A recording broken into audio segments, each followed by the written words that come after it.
We're Laura and Cindy, and you're listening to the Holistic Horsemanship and Husbandry podcast, where we talk about natural horsekeeping and deepening your connection with your horse. I'm Laura, your horse care mentor.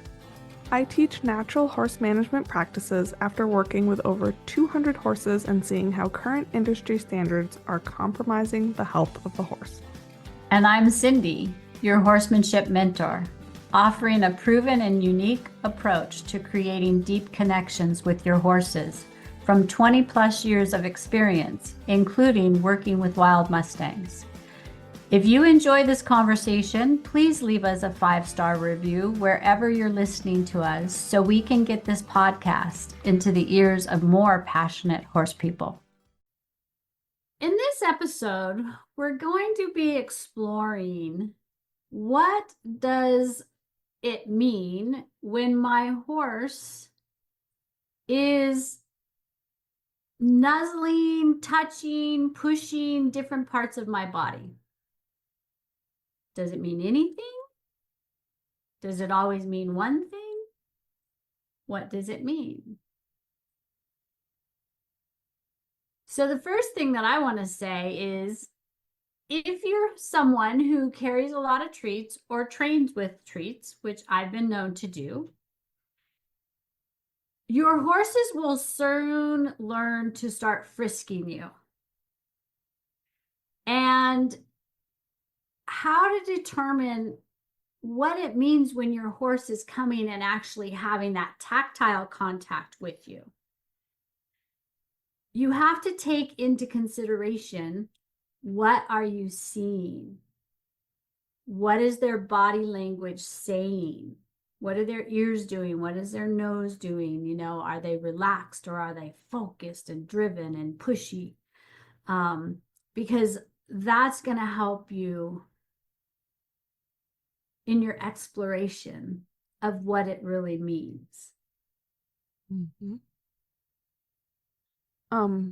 Quick side note there. If your horse is frisking you and you giggle and reach in your pocket and pull out a treat and give it to them, they've just installed a really fun button on you that when they frisk you, they get cookie. And that will only get more common and more often until you stop giving the treat when they frisk you. You don't have to smack them in the face. You don't have to make them back up a country mile. Simply don't give them the treat when they ask, and they will learn that asking is not effective. So that's just a quick aside if that's something that I see people get frustrated and struggling with that, and it becomes almost like a unconscious pattern. Horse frisks, treat goes. You can turn that off and you will end up with much clearer communication and easier energy to read. And on a quick note to Laura, and then I'm going to give it back to her, because this is a huge topic in of itself. I do train with treats, especially when I'm convincing a wild Mustang that humans are okay.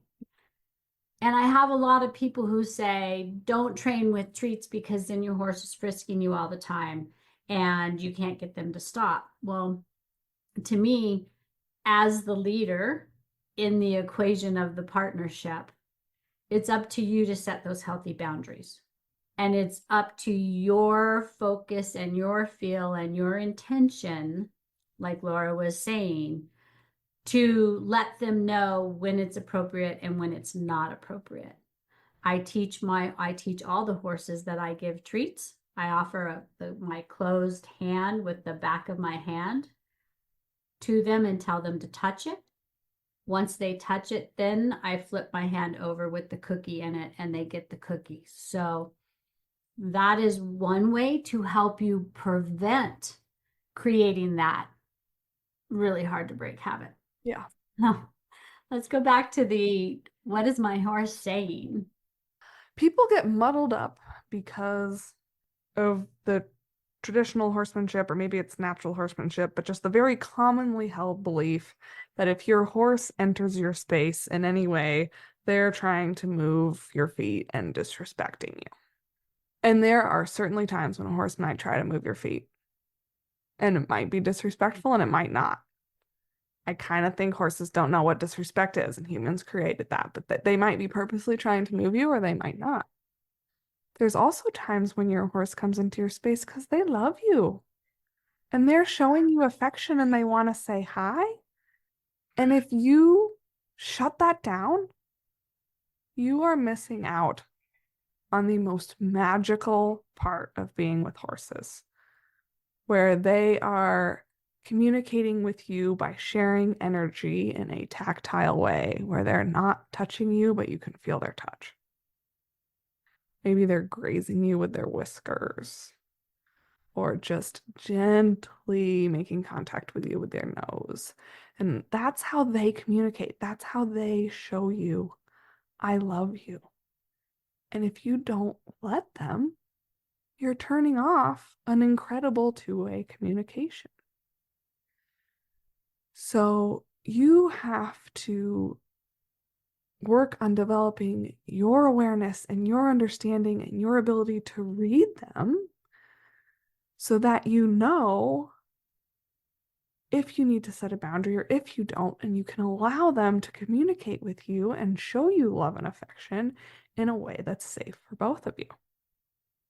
And it's all in the feel, right, Laura? I have so many people say, well, you know how to feel a horse. I don't feel anything. And that's an I actually want to call bullshit when I hear somebody say that because they are feeling a lot from their horse. They may not be aware Yeah. of what they're feeling. Yeah. And a lot of them think that they're making it up. But if you struggle to like get a gauge on what you're feeling with your horse, think about other relationships. Like if you live in a family unit and one of your family members walks in the door, you get a feel from them before they even say something. Or you're at a party or a social gathering or the grocery store. And you're standing in, let's use the grocery store for some reason that's popping in my mind. You're standing in line at the grocery store, or you will start with that, and the person behind you is like right up on you. Mm. All right. You're not even really paying attention to them because they're behind you, but you can feel them right up on you. Like I mean, the hair on the back of your neck is like prickling a yeah, little bit and you're getting tense. Yeah. yeah. Or you're putting your things on the conveyor belt and they're slapping the divider down before you've even emptied your basket and they're loading up. That's all a feeling. There's nothing being said. Or you walk down the aisle and there's somebody coming the opposite way. You get a feel like, ooh, that person kind of creeps me out. I want to, hang as close to the No product as aisle. I can. Or gosh, that person just makes me like feel good. Like you smile and say hello, even if you're not normally the kind of person to smile and say hello. Exactly. So if you're not really sure what your horse might be saying or conveying when they're getting in your personal space, play with it. Like Laura just gave you a great thing to do and examples to watch out for. But if you can also play with it in other areas to just awaken the awareness. Remember, we're always talking about personal awareness, horse awareness, and environment awareness. And that's a skill like your deep breathing that is going to be a never ending practice that you develop. And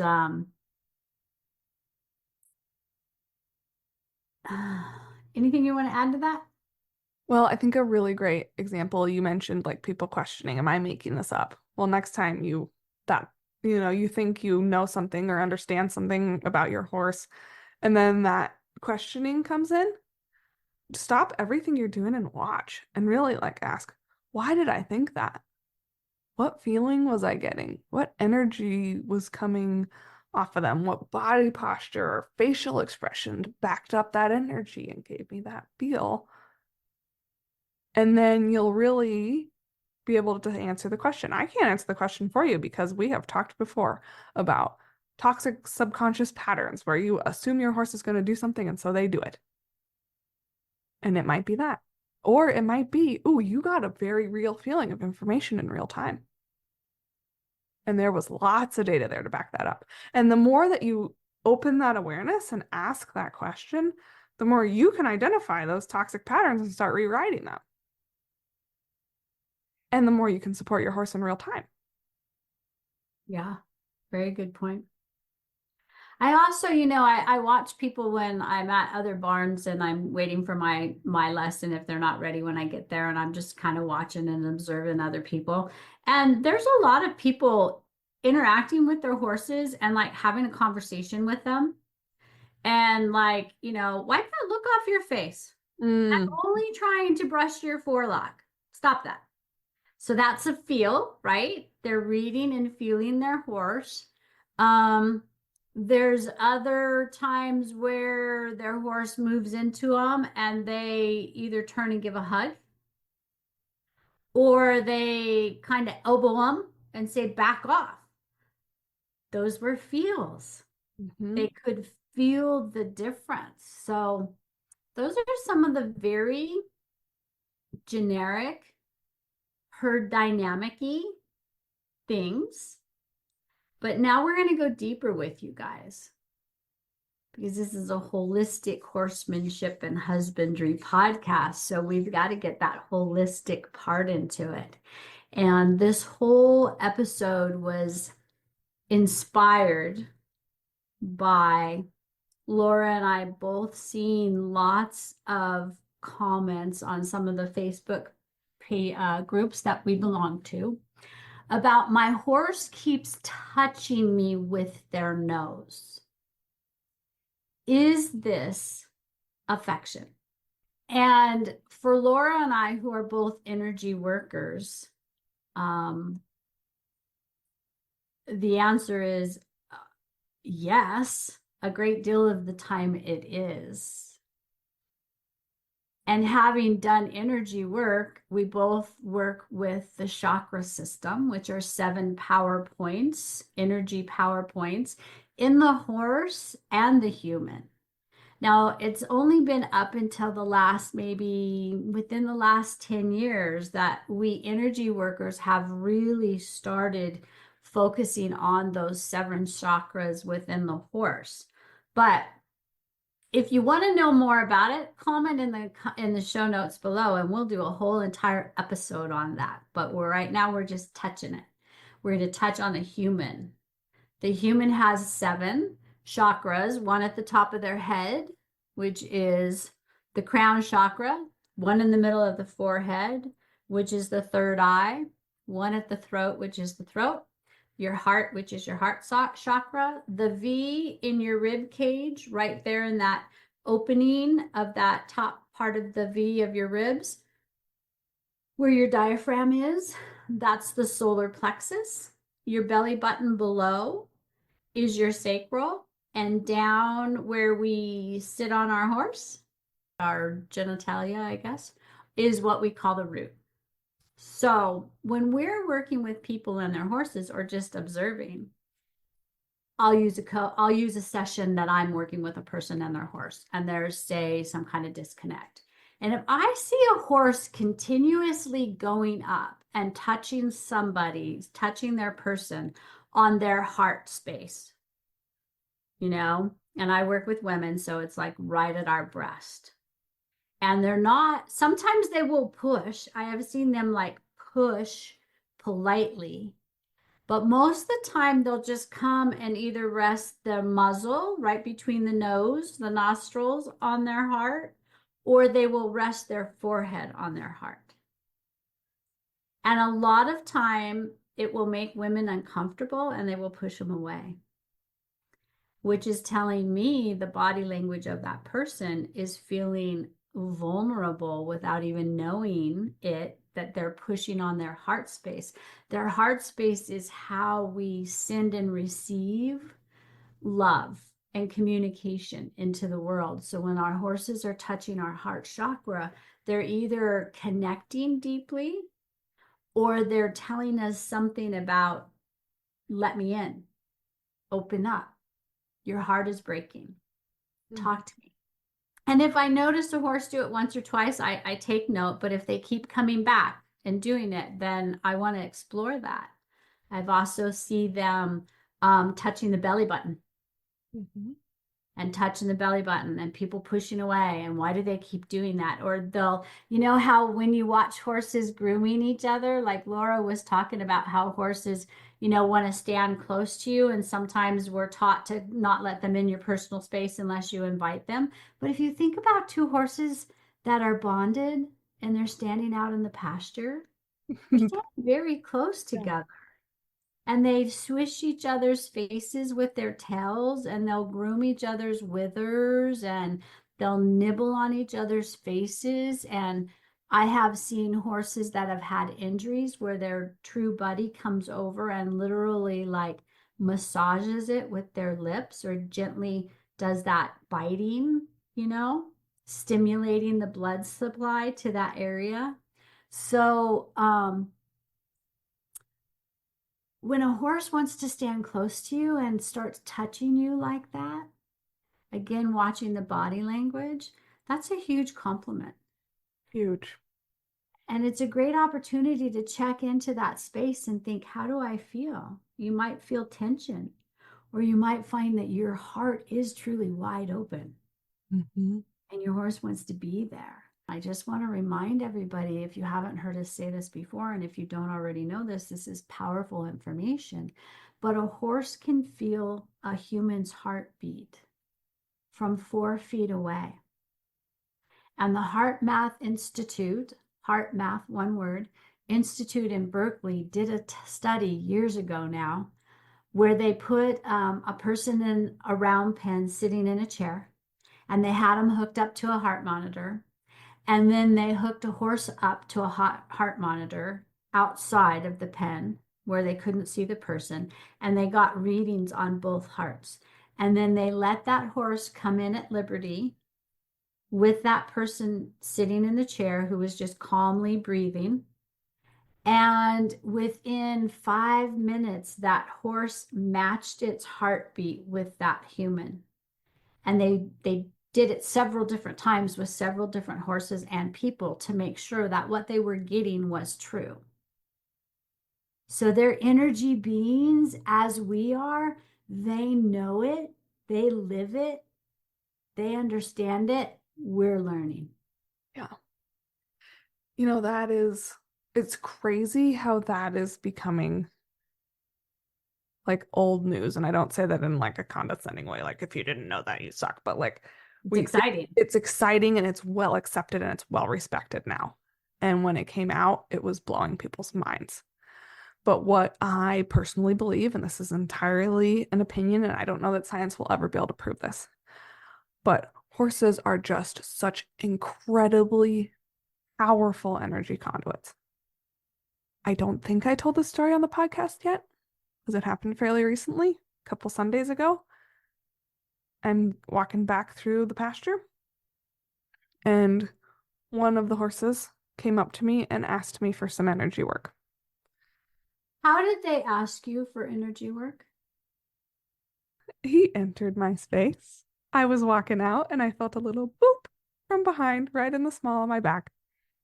And I turned around, and this is a big, big, big Vanner boy. He's huge. He's, Gypsy Banner. yes, lumbering behind me, like, hey, I need some help. So I put out my hand and I activated the energy in my hands and I let him put his face on me exactly where he needed it. But the horse behind him had her nose on his butt. Ah, It energy was not keeping. for him, it was for her. And she was too shy to ask. He asked for her and transmitted it for her. And she licked and she chewed and she stretched her jaw and let it all go because she had just come into the barn.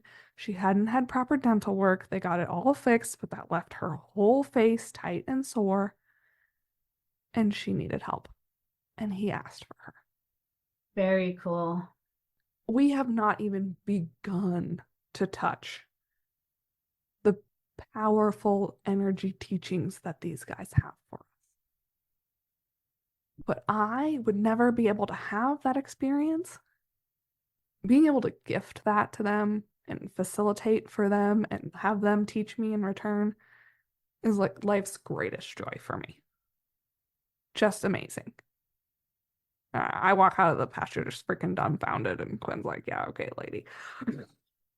It's because I have slowed down, centered my energy, and connected with them on their level in a way that's like, it's safe for you to be imperfect here with me.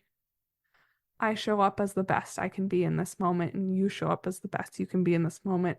And we play and we exchange and we talk. And that goes back to Cindy's discussion of the root chakras and the grounding yourself. I have to be a safe, calm, aware energy to be able to fully receive what they're telling me and what they're asking for and fully experience them. And if I'm constantly up in my head about where I'm going and what I'm doing, which in that moment, I was a little up in my head because Quinn and the baby were waiting for me. And that's why Eli kind of had to chase me down and bump me, say, hey, I'm trying to talk to you. And if I hadn't spent a whole summer with him doing energy work with MJ when we were waiting for her surgery, he wouldn't have had the confidence to do that. But that was a huge reminder to me. I need to slow down and be open to these guys. And ever since then, I've gotten a lot more communication because I've stopped rushing through the pasture. It's such a great point, Laura, because horses live in the present moment. Animals live in the present moment. They don't worry about what happened yesterday or what's going to happen tomorrow. Their routine, so they know what time of the day and what's coming up. And some of them, will get a little excited and anxious, but they live in the present moment. And that being grounded, like when you get out of the car or as you're driving in, or if you live with your horses, before you go out, stop and take 6 to 10 deep breaths. Let go of everything else that's around you, that's going through your mind, and just allow yourself to do a dump of all of that fragmented energy and thoughts so you can go out and actually be fully present and grounded with your horses, because they feel that just like kids. Kids were eating at the dinner table, or they're telling us about their day, or they're talking to us somewhere, and we're looking at our phone and talking to them at the same time. They feel that fragmented energy. Well, the horses feel the same thing, but because they're so intuitive and such sentient beings, they can feel our distraction Mm-hmm. and not being grounded. Like Laura was saying, this guy had to go up and nudge her in the small of the back because she did have things on her mind. So the more that you can learn to do that, I want to say for your horses, but I want you to understand that it's as much for you as it's almost more for you than it is your horses, because you will have such a more pure and amazing, like, oh my God, did that really happen? Moments than Yeah. you're having now. Yeah. They'll That, become normal. yeah. And you'll just be so excited to share it with the other people who have reached a similar level of consciousness. And you will, the more it happens, the less you'll question it. And Yeah. it's just amazing. And, it comes back down to behavior is communication. And by the time we get these wild, outlandish behaviors, it's because we missed the communication on and on and on.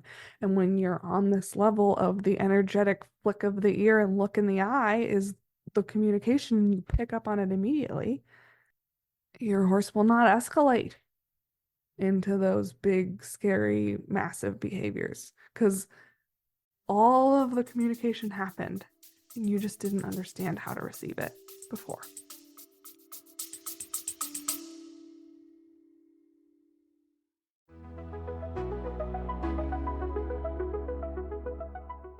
Stop second guessing yourself. Feeling stuck with your horse, second guessing every decision, wondering if you're really doing what's best. You're not alone.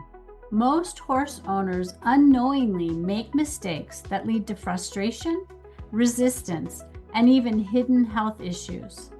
That's why we're hosting the Secrets to the Horse Human Experience you've always wanted, so you can gain the clarity, confidence, and knowledge to make the best choices for your horse. Sign up for this live event now at the link in the show notes and start transforming your partnership today.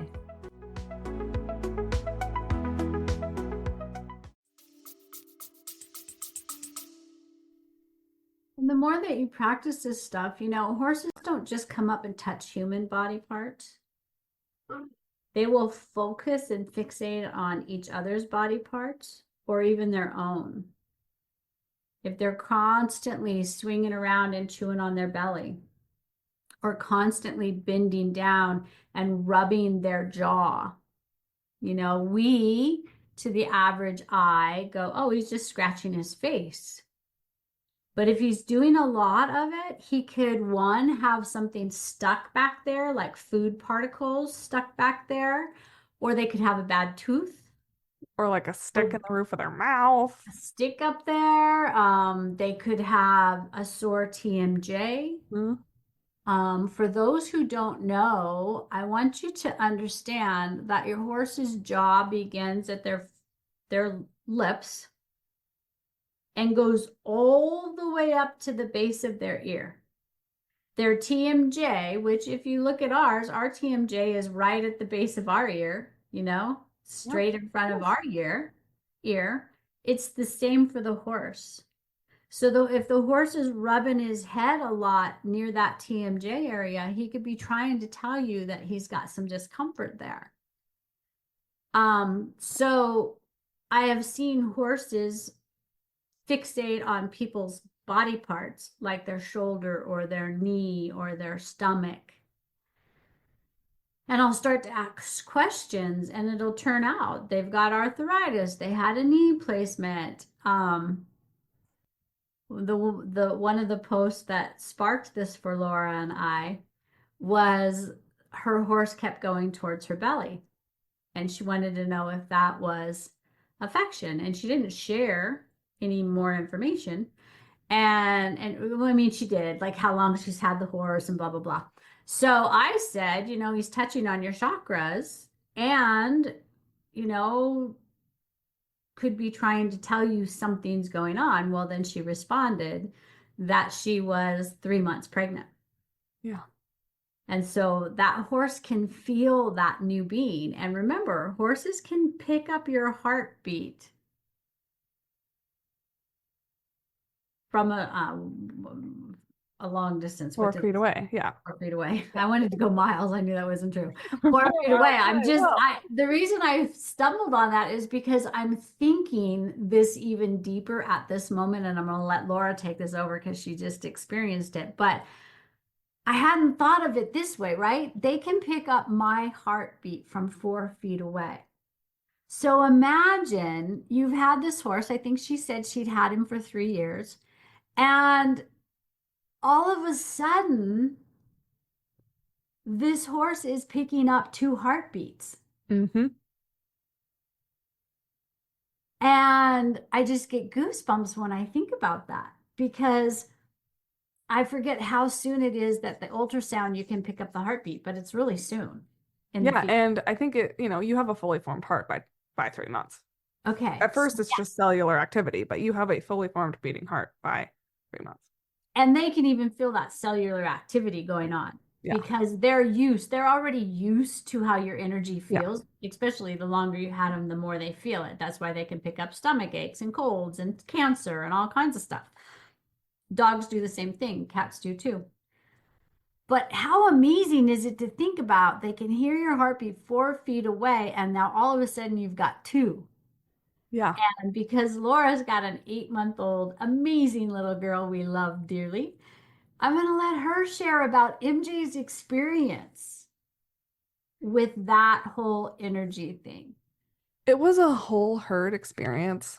And when you really think about that, and you think about how our society has stripped the community out of motherhood and how that's such a problem, And now I have a whole herd of horses that is participating in raising my daughter. It's mind-blowingly cool. The first horse to pick up on the fact that I was pregnant picked up on an energetic presence before I knew I was pregnant. Rain Man was nuzzling me in the belly. And a week later, I got a positive pregnancy test. The next two was around that 12-week mark. And from my entire pregnancy, Miles and Aiko had to say hi to the belly every time I walked through the pregnancy. MJ had a more complicated relationship with the bump because she could tell it was waves of change for her. And for those of you who don't know, MJ is Laura's trusty steed. She is my personal horse. The other ones are just we have a really lovely herd environment in our barn where everybody in the herd is part of the family. But MJ is my girl who is, she was my number one priority. And it hurts my heart to say it, but now S is my number one priority and MJ's doing wonderful and everybody's meshed beautifully. But there was, times when MJ was all over the bump and super loving and times when she wouldn't acknowledge it. And I was really struggling with how am I going to meet MJ's needs and be a mom. And so she was picking up on that and we were dancing through the change. But one of the times that she really picked up on the heart was in your first trimester of pregnancy is when your blood volume increases by 50%. So the pregnant body gets all that extra blood so that if you hemorrhage, you can lose more blood and not die. And it happens very early in the pregnancy. So we have to go up a huge hill at any direction we leave the barn. And at that point, MJ and I were walking everywhere. And so my heart rate pumping 50% more blood throughout my body was spiking like crazy when I was going up those hills. And she would stop and she would study me and she would feel my energy because it was like, I think your body is telling me that you're scared, but your energy feels normal. So what's the matter with you? And I would laugh and say, it's okay. I'm just trying to haul this big body up the hill. And eventually she got used to it. But the fact that she picked up on that immediately is just wild. And now those two horses that were the most invested in my pregnant belly are the most invested in S. And if she's crying at the barn, they are focused on her and Wow. upset. Just wild.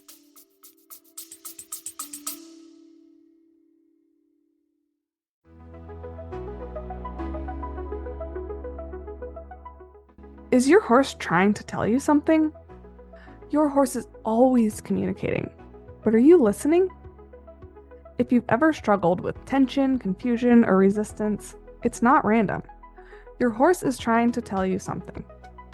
In the Secrets to the Horse Human Experience You've Always Wanted, we'll show you how to decode your horse's signals, fix miscommunication, and create a true partnership built on trust and understanding. Don't miss this live event. Save your spot now at the link in the show notes.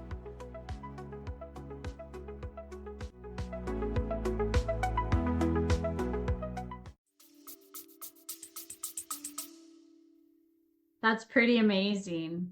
I love that you touched on the fact that, society has lost the community connection. And not all. I mean, there are groups of individuals who community is still very, very strong. And like my daughter just had her first child 5 weeks ago, and I was there for 3 weeks. And it was just such an amazing opportunity to be able to help her through that transition and to think about you not having a tribe of women. Now Katie is developing a tribe of mothers, through different community offerings. And it's important. And, to have you have the gift of all those horses being the tribe, it's it's a unique experience that a lot won't ever get to have, even those who are women with horses that get pregnant, because society has us so strung out on stress and responsibilities and surviving and all of that, that it's kind of amazing to think about. I mean, I was pregnant twice Yeah. and had horses the whole time, but I was in survival mode. I was not Mhm. in a good marriage. And I was totally in survival. And it was amazing watching my daughter-in-law and my daughter and you being pregnant and being able to just totally savor the experience. Yeah. And I was so harried and so busy that I don't even know. I'm sure my horses knew it, but I didn't know that my horses knew it. Yeah. And you didn't have the language even to take deep breaths, to ground yourself, to feel into your body. That did not exist. No, And no. so nobody would have ever caught you and said, "Hey, calm down." And this all comes back to if you're listening to this and thinking you're crazy for letting horses around your pregnant belly or around your 10-day infant, which is at 10 days old, Sophie was out of the barn and we go as much as we possibly can. And she gets right up in there with the horses. I feel safe doing that. Never say never. Sophie will have a accident with a horse at some point in her life. I know that. And I'm doing everything in my power to educate her and work with the horses and make sure that it's a learning experience and not a life-changing one. Because I have put in so much work being able to read their energy and sense where they're at. I feel safe allowing those horses to come into her space.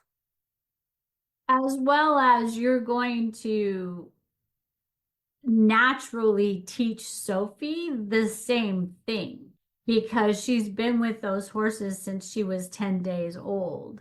And so, what I love about infant humans is their intuition, their observation, and the universal language that we speak across all species, which is body language. From 0 to 3 is when it is the strongest and the keenest Yeah. in humans. It's when we start teaching them to talk and read and express themselves that starts weakening. But because she's being raised in a herd of horses, that is going to be something that is already developing and will continue to be developed her entire life because that's who you are. You're going to nurture that. Yeah. So that's pretty incredible and pretty powerful. It's kind of the same thing for kids who get to be raised with dogs and cats It is. It is. because that's how they communicate. And they're so much more aware of themselves, well, yeah, themselves, their environment, and others, you Yeah. know, Yeah. and they're aware of that that universal language of the body language. I mean, people don't realize that 80% of our language is body language. Right. And for those of us who have learned or naturally are more in tuned to it automatically, our bullshit meters are so much stronger because we're That's reading the body language and we're hearing the words. And it's like, yeah, you are so incongruent right now. You don't even understand it. it all just comes full circle. And if you're wondering if your horse doing that thing is affection or not, your body already knows. Yeah. Tune in and ask and trust what you find. And the more you do that and the more you practice it, the more you bring it from the subconscious to the conscious. And the more authentic your whole life becomes. And when Laura says check in and ask it, the place that you go is your gut. That space, the belly button and below. It's also called the womb space. It's also in Chinese martial arts stuff. It's called the dantian. Mhm. but we call it, when somebody says, I just had a gut feeling. That is true. That is authentic. And so if you're not sure, if your head's telling you one thing and your heart has kind of got a little anxiety flutter going on, those are very important places to tune into. But when you're wanting to know what your horse is doing and what's the energy driving it, drop into your gut and ask your gut, does this feel like love, or does this feel like bossy, or does this feel like they're concerned and they're trying to tell me something? A lot of horses will get more touchy-feely when they're really nervous. Mm-hmm. And so that's like, I need a little confidence from you. Mm-hmm. So that's a good point too. Are they touching you for you, or are they touching you for them? Right.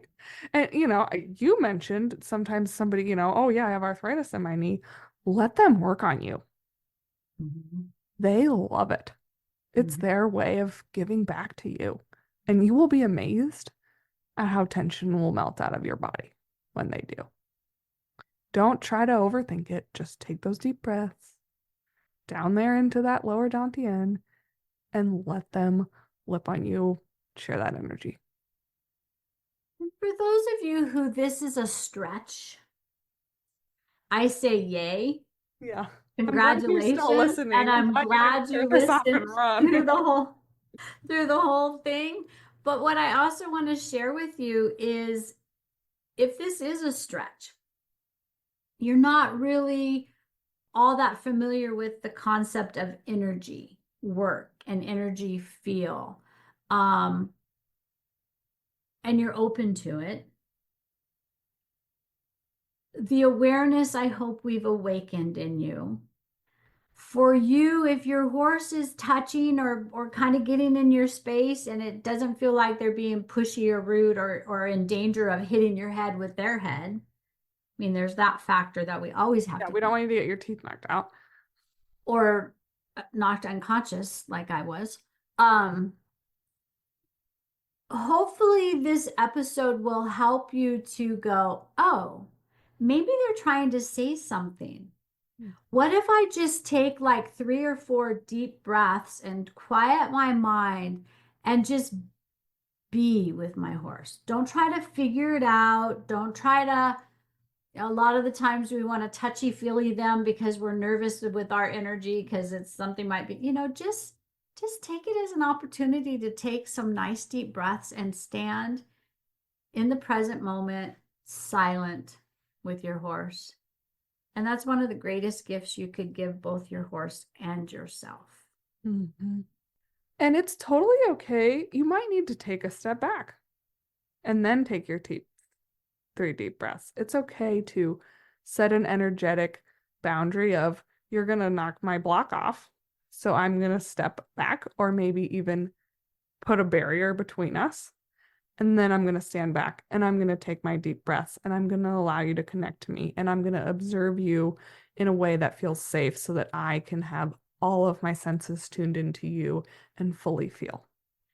And the more you do that, the more your horse will understand what you're doing and roll with it. And it's just, that is the practice of decoding your horse. We could have made a really convoluted course about this, but it's that simple. That's how you decode your horse. And I love that last part, Laura, about honor where you are. If you're feeling vulnerable and uncomfortable, honor yourself and then find the connection. So if you have any questions about the topics covered in this episode, send us a message on our Facebook page, Holistic Horsemanship and Husbandry, and we will answer your question in a post on our page. You will be anonymous. We'll just take the question and provide our input, and we want to do it on the post so that we can all learn and grow together, because nobody knows everything. Thank you for tuning in to another episode. We want to remind you that we'll be here every second and fourth Tuesday of the month, following the golden rule. Have a plan, but always be willing to be flexible. Don't forget to connect with us using the links in the show notes below. If you learned something new today, had an aha, or walked away with a valuable nugget, you can say thanks by leaving us a 5-star review on whatever platform you're listening on.